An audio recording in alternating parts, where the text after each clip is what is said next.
Mai I te rāwhiti ki te Waiariki, kua tau te pira a te hunga e noho kiritata ana ki te wānanga o Awanui-Ārangi ki te kōti Taiao o te moana a Toi. Kāore rātau I te whakaai ki te hiahia o Tawakura ki te whakawhānui atu I ona whare, ahakoa I whakaitia e te kōti I ngā wiki tata nei.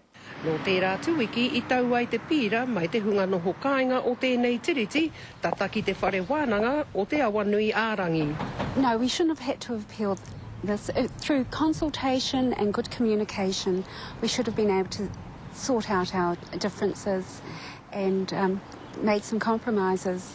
Te take I tū ai o rātau pihi, arā nā te koreke o ngā rangatira o te wānanga nei, e whakapā mai te ahu pēhea o ā rātau mahi. Ko te mōhio noa e whakawhānui hia atu ana ko ngā whare o taua wānanga. It's a very large building, it's quite out of character with Whakatane, but we hope that, you know, we do know that it has to go ahead, but we'd just like a few changes.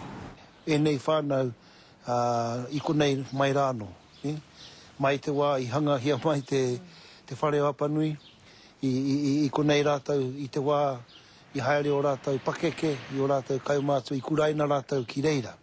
Anō hoki e hara tēnei I te whakahē kia kaua e whakawhānui hia atu ngā mahi a korana. We're all for and compliment the wānanga on their educational resources here, and we would just like them to look at the activity on the site and have it more modified, perhaps. A te pōnei ka huitahi ai te hunga noho kāinga ki tēnei tiriti o Francis. Arā ki te ata whera me te whiriwhiri anō hoki o te ahu pēhea o tā rātau take. Mā te kōrero ka mōho, mā te kōrero mōho ka tū ngā pihi.